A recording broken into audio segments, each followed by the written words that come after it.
morning, 20 miles from the enemy. These are American boys going to work. The morning fighter patrol. They're flying over Italy, and there are others like them flying over Burma, over the coast of Holland, over China, and over Germany. In search of the enemy. Enemy planes. The odds are bad this morning, nearly 3 to 1.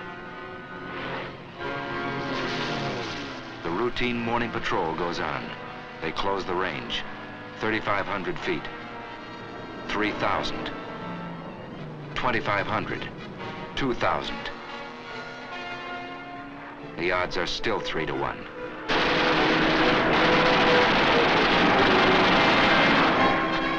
But it's 3 Nazis spinning down in blood and flame to every one of ours. Routine morning patrol. They're good planes, wonderful planes. And their pilots are good too.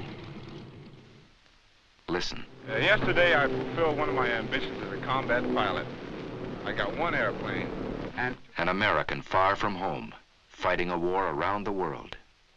Listen again. This was my leader, and the second ship was me, and 2 Focke-Wulfs came on my right. I turned right and put up a stone wall of bullets, and the first... A wall of bullets. It wasn't so long ago these men were students in a university, workmen in a shipyard, just plain citizens from everywhere, USA. They changed jobs, they changed clothes. They took a train into the future. They didn't know what the future would be, but many hoped they'd get the chance to fly and fight in the air. Some wanted that chance more than anything in the world. Deep inside Alabama is a famous school called the Tuskegee Institute. It was founded on July 4th of 1881. And since that Independence Day, it has graduated many thousands into agriculture, into science, into industry. This school was the first of its kind, and its founder, Booker T. Washington, was a pioneer who broke open a road for others to follow. This man had a dream, and the dream became stone. He lifted the veil of ignorance from his people and pointed the way to progress through education and industry. Close to this school, close to the work this man had done, the United States government determined to build an airfield. 3 years ago, this was just another farm in Alabama. More than trees had to be cleared away. There was misunderstanding and distrust and prejudice to be cleared away. 3 years ago, there was only an idea. But ideas are powerful things. And today, there are fighter planes flying overhead. Instead of swamp and yellow pine, there are hangars, repair shops, barracks. Instead of patches of corn, concrete flight strips. But that's not enough. You can't make a fighter squadron out of concrete and aluminum and a can of paint. It takes men. A chemistry student, a welder, a shoe salesman must learn how to fly. A group of average Americans must become a team of fighting men with wings.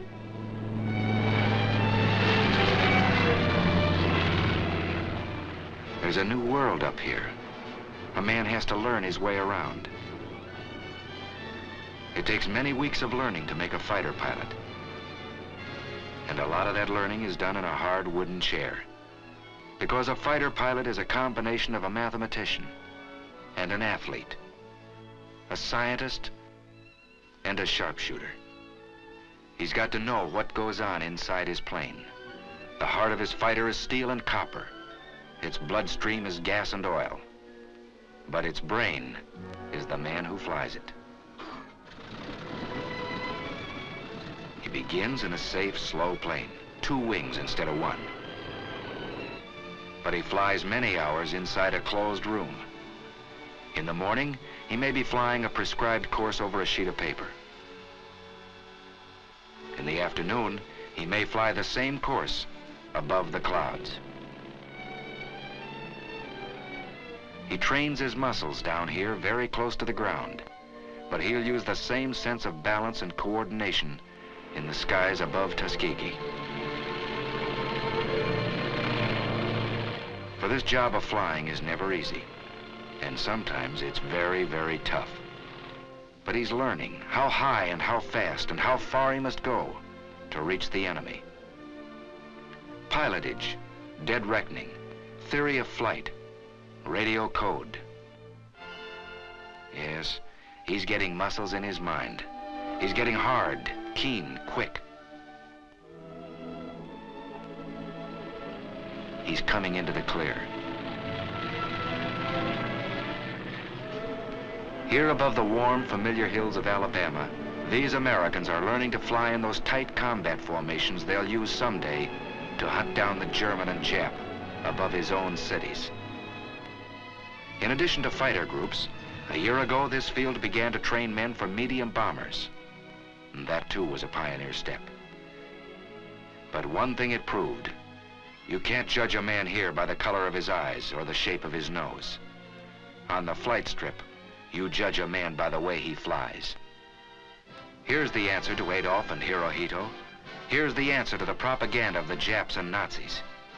Here's the answer: wings for this man. Here's the answer: wings for these Americans. Squadron after squadron out of Tuskegee, flying P-40s first, tough little planes, then striking with Thunderbolts, P-47s, then riding the Mustangs, P-51s. No, it was never easy for these men. They were pioneers, and no pioneer has it easy. They fought lies, they fought heartbreak, and they won. Now they fight the enemy on his own soil.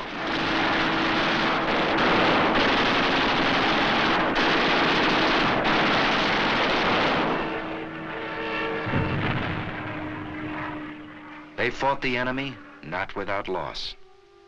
Out of the first class to graduate almost 3 years ago, only a handful are left alive, so that liberty might not perish from the earth. 3 years have passed since the founding of Tuskegee Airfield. 750 pilots have been trained. 50% of them have been in combat. And this is only a beginning.